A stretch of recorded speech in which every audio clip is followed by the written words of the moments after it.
Hamme, hij komt niet zo vaak uit de stad. Hij staat meest op de ziel en daar praten ze wat. Hamme, hij wil liefst ook niet te ver fut, omdat er de watertoren staan zien moet. Hamme, ouwe man, hij vliegt niet zijn soort. De postduw is trouwd en het een ring om een poort. Hij is een jaar scheiden geweest en veel te gauw. Moest er weer trouwen met zijn eigen vrouw. Hamme Hos, ouwe granaat. Ze wordt er in Dokkum over een praat. Je moet hem maar horen wie had het zei, dat Hamme vast aan de ketting leidt. Laatst stond er een reclamewagen hier op een ziel. En ze zeiden het was een amfibiemobiel. Te water, te land, ze wisten niet hoe. Maar je reden er ze met naar het Ameland toe. Ze wilden vanzelf wel eens zien hoe dat ging. En toevallig het sleuteltje zat er nog in. Hamme en Geert, ze durfden het wel. En ze reden al gauw bij het bolwerkdel.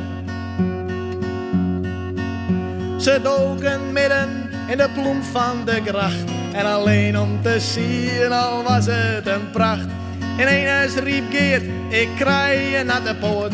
Blikskaters, Hamme, we versuper idioot.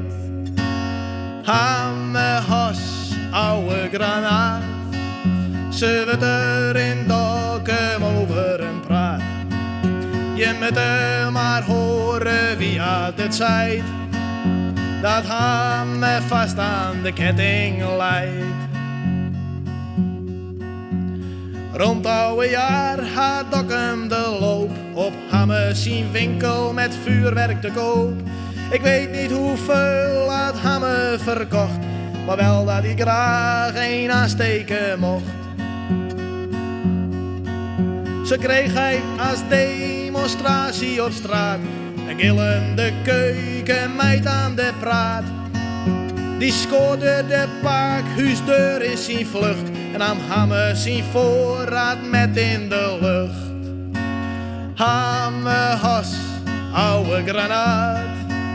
Ze wordt er in Dokkum over een praat. Je moet hem maar horen wie had het zei, dat Hamme vast aan de ketting leidt. Dokkum wordt langzamerhand renoveerd en veel oude maten de stad uitzeneert.